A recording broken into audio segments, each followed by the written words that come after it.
Hello, हाय, नमस्कार. रेडिओकडे नजर वळवा. हेडफोन किंवा इयरफोन घट्ट लावा. तुमचा लाडका आवडता कार्यक्रम सुरू होतोय. तुम्ही शहरात असाल किंवा गावात, पण हा शो राहणार नेहमीच तुमच्या मनात.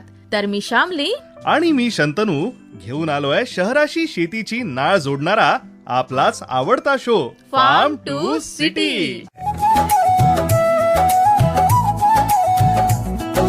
छत पर या आंगन में या बालकनी के कोने पर खिलखिलाते हैं कुछ गुलाब, मुस्कुराते हैं कुछ टमाटर, और मुंह जलाती किचन गार्डन की हरी मिर्ची. आ गया है, आ गया है farm to city, farm to city, farm to city, farm to city, farm to city, farm to city.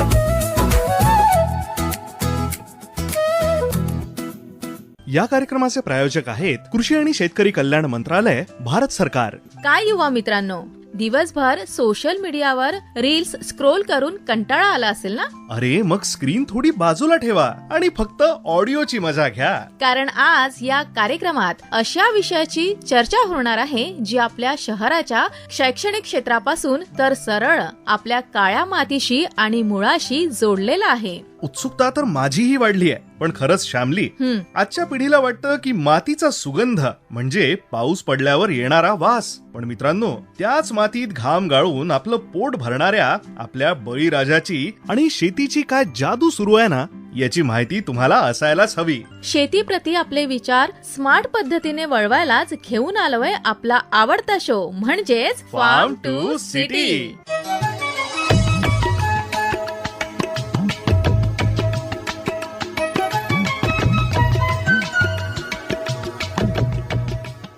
श्यामली, काही वेळ आधीच तू काहीतरी बोलली ते मला एकदम आठवलं. कशाबद्दल रे?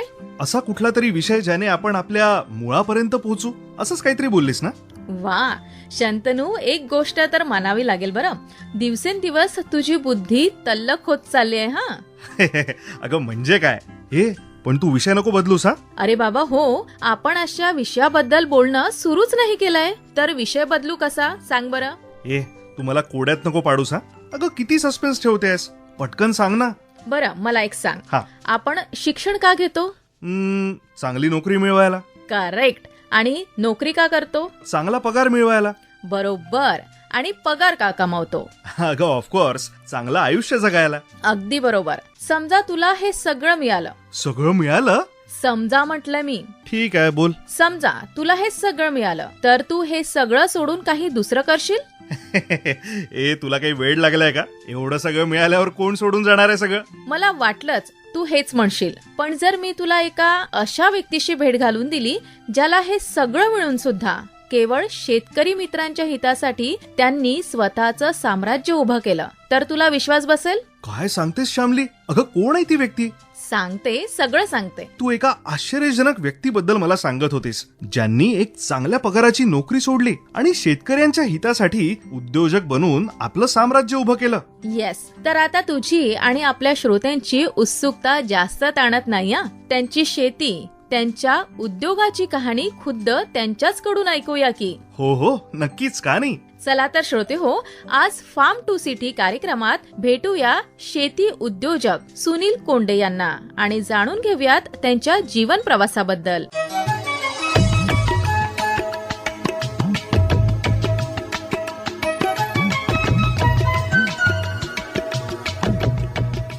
नमस्कार सर, फार्म टू सिटी कार्यक्रमात मी आपलं मनापासून स्वागत करतो. सर्वप्रथम आमच्या सर्व श्रोत्यांना आपला परिचय द्या आणि आपला शेती उद्योगाचा जो प्रवास आहे तो कसा सुरू झाला त्याबद्दल सांगा.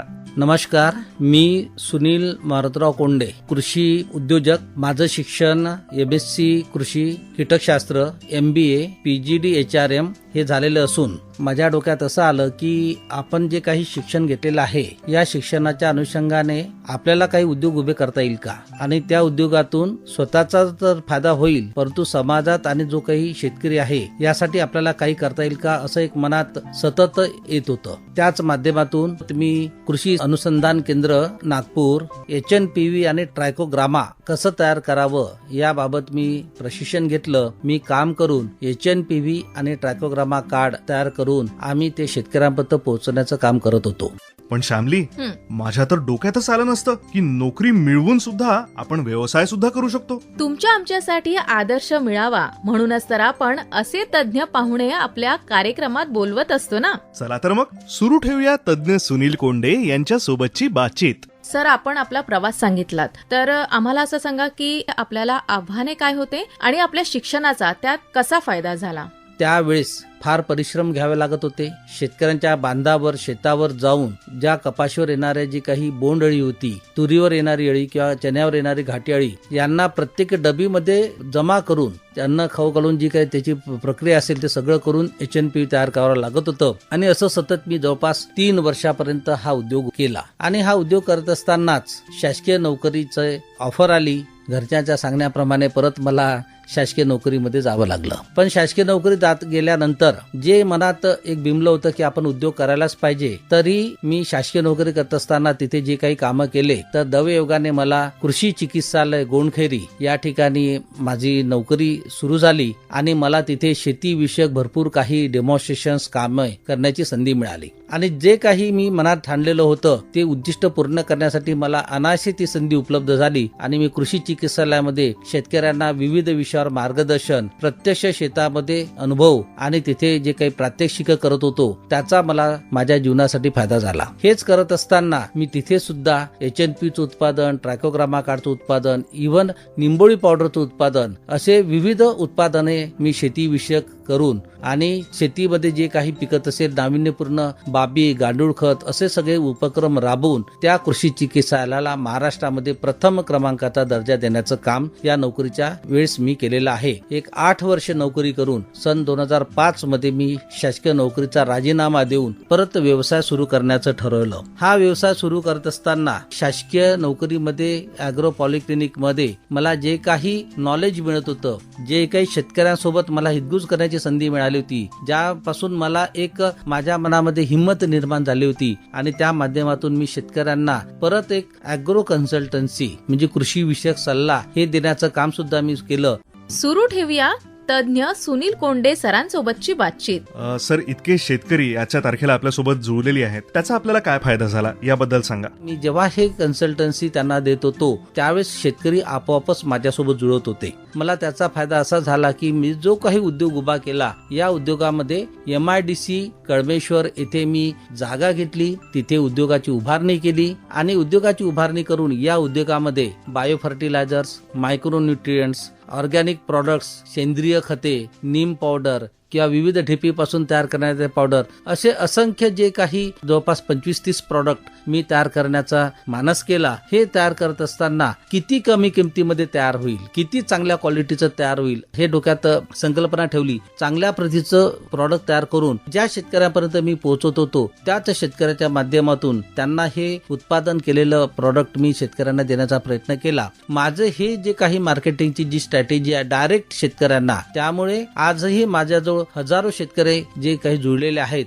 ते शेतकरी माझ्याकडनं हे उत्पादन विकत घेतात. त्यामध्ये शेतकऱ्यांचा फायदा असा असतो की त्यांना त्यांच्या पिकाशी निगडीत जे काही उत्पादनं पाहिजे त्या पद्धतीचे ते त्यांना देण्याचं मी काम करू शकतो. शेतकऱ्यांना अत्यंत कमी किमतीमध्ये चांगल्या प्रतीचं उत्पादन पोहोचतं आणि माझं याच पद्धतीचं जे काही मार्केटिंग असेल तेच मार्केटिंग माउथ पब्लिसिटी, शेतकरी स्वतः एकमेकांना सांगून ते एकमेक शेतकरी माझ्यासोबत जुळतात आणि या माध्यमातून माझा जो काही उद्योग होता कृषी निगडीत तो उद्योग उभा राहिला. आज जवळपास माझा 4 राज्यामध्ये शेतकऱ्यांसोबत संपर्क आहे आणि या 4 राज्यामध्ये संपर्क, उत्पादन आणि सोबतच कृषी मार्गदर्शन हे सुद्धा माझं सुरू असतं. माझ्याकडे जी काही लॅब होती त्या लॅबचं मी परत माती आणि पाणी परीक्षण यामध्ये त्या लॅबचं परत एक रूपांतर केलं आणि त्या माध्यमातून सुद्धा आम्ही शेतकऱ्यांना हे जे काही सॅम्पल्स आहे ते टेस्ट करून त्यांना त्यांचं सगळं त्यांना माती परीक्षणाचा अहवाल देतो. आणि विशेष म्हणजे हा अहवाल देत असताना सेंद्रिय पद्धतीने कसे खत द्यावे हा सुद्धा एक मी स्वतः रिपोर्ट तयार केलेला आहे. तो रिपोर्ट सुद्धा आम्ही शेतकऱ्यांना केमिकल सोबत सेंद्रियचा सुद्धा रिपोर्ट देतो. आम्ही तिथे चार्ट तयार करून शेतकऱ्यांना मार्गदर्शन करत असतो. काय श्यामली, याला म्हणतात शेती विश्वाची खरी पावर. एकजुटीने जे कार्य आपण साध्य करू शकतो ना ते एकटं क्वचितच शक्य होतं, नाही का? हो.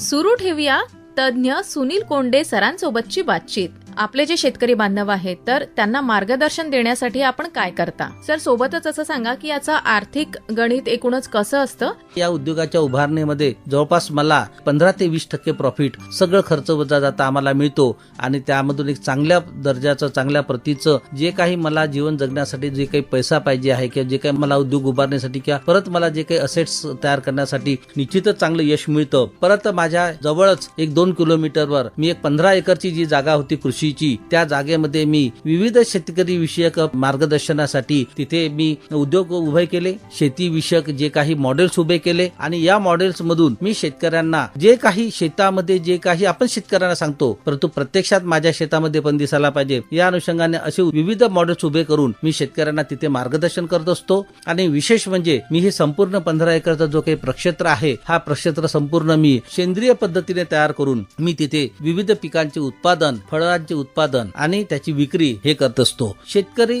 ज्या पद्धतीने जी काही शेती करतो ती कमी खर्चाची शेती कशी व्हावी, शेतकरी स्वावलंबी कसा व्हावा, त्याचं उत्पादन कसं वाढावं, उत्पादन होणारा खर्च कशी कमी व्हावा, याचं प्रत्येक मॉडेल मी तिथे तयार केलेलं आहे. आणि या सगळ्या मॉडेलला बघण्यासाठी वर्षभरात जवळपास 8 ते 10 हजार शेतकऱ्यांनी इथे भेटी देतात. शाळेच्या मुलांनी येऊन ह्या सगळ्या गोष्टी बघाव्या म्हणून मी तिथे ट्रेनिंग हॉल उभा केला आणि त्या ट्रेनिंग हॉलच्या माध्यमातून आज विविध शेतकऱ्यांना मी वर्षभर ट्रेनिंग देत असतो. कृषी विभागाचे आत्मा अंतर्गत जे ट्रेनिंग्स आहे, कृषी विभागाचे ट्रेनिंग्स आहे, एनजीओचे ट्रेनिंग्स आहे, शेतकऱ्यांचे ट्रेनिंग्स आहे, प्रायव्हेट कंपन्यांचे ट्रेनिंग्स आहे, असे विविध लोकांचे ट्रेनिंग्स तिथे, रेसिडेन्शियल ट्रेनिंग सुद्धा तिथे घेतल्या जातात. सुरू ठेवूया तज्ज्ञ सुनील कोंडे यांच्या सोबतची बातचीत. विक्रीची व्यवस्था म्हणा किंवा विक्रीची पद्धत कशी काय असते? विकत असताना ज्या पद्धतीने मार्केटमध्ये विकलं की आपला पैसा हा दलालाच्या माध्यमातून कमिशन मध्ये जात होता, ट्रान्सपोर्टची कॉस्ट वाढत होती, तिथे गेल्यानंतर दर आपल्याला निश्चित करता येत नव्हते, आपले लॉसेस होत होते. आणि म्हणून मी एक संकल्पना जी होती शासनाची की विकेल ते पिकेल, जे विकते तेच पिकवायचं आणि तेच पिकवून माझा जो काही प्रक्षेत्र आहे तो बायपासला लागून असल्यामुळे आणि सेंद्रिय शेतीचं उत्पादन करत असल्यामुळे, चांगल्या प्रतीचं उत्पादन होत असल्यामुळे मी माझं जे काही उत्पादन होतं ते मी तिथे एक स्टॉल लावून हे सगळं भाजीपाला, फळं मी तिथे विकायचं काम करतो की जो 8 ते 10% मला दलालाला कमिशन द्यायचं आहे. ट्रान्सपोर्टची जी माझी कॉस्ट वाचलेली आहे ती माझी बचत झालेली आहे. मार्केटच्या ज्या रेटमध्ये आपल्याला कंझ्युमरला जो भाजीपाला मिळतो त्याच रेटमध्ये मी माझ्या काउंटरवरून विकतो. सेंद्रिय पद्धतीचा आहे म्हणून जास्त रेटने विकत नाही. तर जी वस्तू मी मार्केटमध्ये 10 रुपयाला विकली असती आणि तुम्ही जी वस्तू मार्केटमधून 20 रुपयाला घेता, मी 20 रुपयाला विकतो, म्हणजे माझं जवळपास 100% परत प्रॉफिट आहे. आज जवळपास 12 ते 15 लाख रुपयाचा मी भाजीपाला माझ्या स्टॉलवरून विकतो. समजा जर तुम्ही दलाला मार्फत विकला असता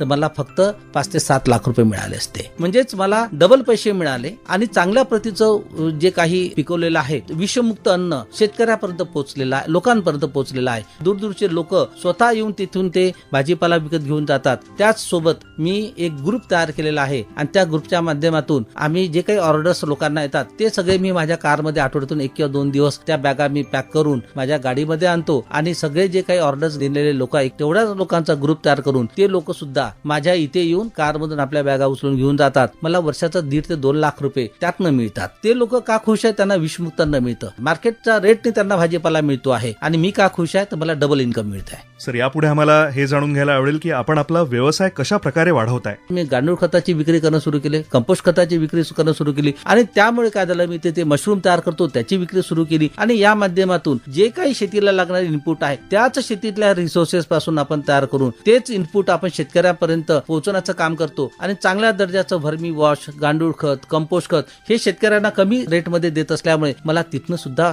पैसा मिळतो. म्हणजेच मी तिथे त्याचं कमर्शियल सुद्धा उत्पादन सुरू केलं. शेडनेट ग्रीन हाऊसेस मध्ये रोपे तयार करून ते सुद्धा विक्रीचं काम सुरू केलं आणि या माध्यमातून एक शेतीमध्ये सुद्धा उद्योग उभा केला. शेतीला सुद्धा मी उद्योग म्हणून दर्जा दिला, कारण की मी शेतीला शेती म्हणून न पाहता मी एक उद्योग म्हणून पाहतो आहे आणि म्हणून आज माझी शेती जी आहे ती एक उद्योग म्हणून उभी झालेली आहे. मागच्या वर्षी मी जवळपास 135 रेसिडेन्शियल ट्रेनिंग 1 वर्षात, म्हणजे जवळपास माझं ट्रेनिंग इन्स्टिट्यूट ऑलरेडी बुक होतं. या वर्षी सुद्धा प्रत्येक महिन्यामध्ये जवळपास 15 ते 20 दिवस 22 दिवस माझं ट्रेनिंग इन्स्टिट्यूट बुक असतं. म्हणजे मी तिथे एक कृषीला, शेतीला उद्योगाचा दर्जा दिला. तिथले मॉडेल बघण्यासाठी शेतकरी येत होते, डिपार्टमेंटला त्याची गरज होती, तिथे प्रशिक्षण करून त्याला सुद्धा एक कमर्शियलाइज करून तिथे सुद्धा मला त्यातनं पैसे मिळतात. आणि या सगळ्या माध्यमातून जे काही शेती निगडीत एक उद्योग, शेती हा उद्योग आणि प्रशिक्षण शिक्षण, हे 3 उद्योग आज माझे उभे झालेले आहे. तज्ञ सुनील कोंडे सरांसोबतची बातचीत. सर, आपण एवढं मोठं कार्य करत आहात तर नक्कीच आपल्याला गौरविण्यात सुद्धा आलं असेल, तर त्याबद्दल आम्हाला सांगावं की आपल्याला काही पुरस्कार मिळाले आहेत का? ज्या पद्धतीने विविध काम केले त्यामुळे मला सन 2019 मध्ये महाराष्ट्र शासनाने कृषी भूषण हा सेंद्रिय शेतीमध्ये जो एक अवॉर्ड आहे सेंद्रिय शेतीचा, हा अवॉर्ड मला मिळालेला आहे. याच्याच माध्यमातून मला डॉक्टर पंजाबराव देशमुख कृषी विद्यापीठावर मी ARC मेंबर म्हणजे ऍग्रीकल्चर रिसर्च काउन्सिल मेंबर मी 2 वर्ष म्हणून काम केलं. नागपूर विद्यापीठावर मी बोर्ड ऑफ रिसर्चवर मेंबर म्हणून काम केलं आणि अजूनही कृषी विभागाच्या विविध शासकीय समित्यांवर सदस्य म्हणून काम करतो. आणि एक हे मला समाधान आहे की मी एक रोजगार पण निर्मिती केलेली आहे, समाजासाठी पण मी काहीतरी चांगलं काम करतो आहे आणि मला त्यातून जे काही पाहिजे आहे ते सुद्धा मला पैशाच्या रूपात, प्रॉफिटच्या रूपात मला मिळते आहे. सर, तरुणांना किंवा युवकांना आपण काय सांगाल? तरुणांना मी आवाहन करील की आपण निश्चितच याकडे वळायला पाहिजे, कारण की कृषी हा उद्योग न संपणारा आहे. आणि एक स्लोगन आहे की ज्यामध्ये कमी खर्चाची स्वावलंबी शेती आणि शेतकरी हाच उद्योगपती. तर या शेतकऱ्यांना स्वावलंबी बनवण्यासाठी तुमच्यासारखे जर तरुण इथे आले तर निश्चितच आपण शेतकऱ्यांना स्वावलंबी बनवू शकतो. एक त्यांच्या आपण उद्योग उभा करून शेतकऱ्यांना चांगलं मार्गदर्शन करून निश्चितच आपण कुठेतरी एक चांगलं देण समाजासाठी निर्माण करू शकतो. एक मनात जर संकल्प जर मांडला तर निश्चितच एक चांगला आपण यशस्वी उद्योजक होऊ शकतो आणि शेतीमध्ये आपण भरारी घेऊ शकतो. यात काही दुमत नाही. आणि अशी भरारी घेण्यासाठी आपल्याकडे भरपूर काही उद्योग उपलब्ध आहेत. तर मला वाटते की याचा सगळ्यांनी फायदा घ्यावा आणि आपण नक्की यामध्ये सहभागी व्हाल अशी आशा करतो. तर सुनील कोंडे सर, आपण वेळात वेळ काढून फार्म टू सिटी या कार्यक्रमात आलात आणि आमच्या शेतकरी बंधूंना, युवकांना सुद्धा छान माहिती दिलीत आपल्या कार्याबद्दल. आणि त्यांच्यासाठी आपलं कार्य आणि आपण सुद्धा आदर्श ठराल यात काहीच वाद नाही. आपले मनापासून धन्यवाद सर.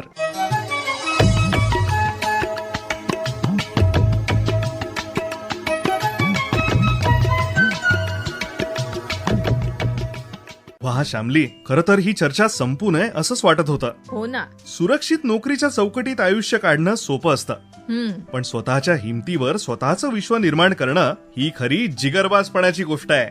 अगदी 100% खरंय शंतनू. मातीशी नातं जोडणं म्हणजे मागं जाणं नव्हे, तर जगातल्या सगळ्यात मोठ्या आणि पॉवरफुल मार्केटचा राजा होणं आहे. अगदी बरोबर.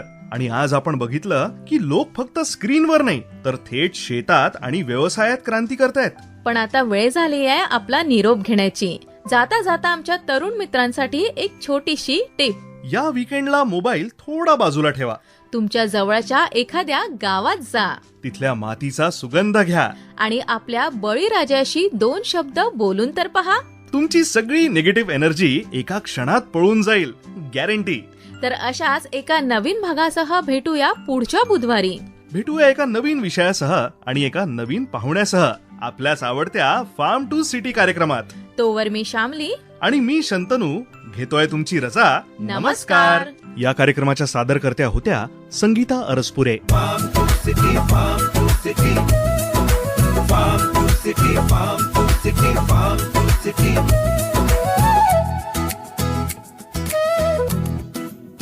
या कार्यक्रमाचे प्रायोजक होते कृषी आणि शेतकरी कल्याण मंत्रालय, भारत सरकार.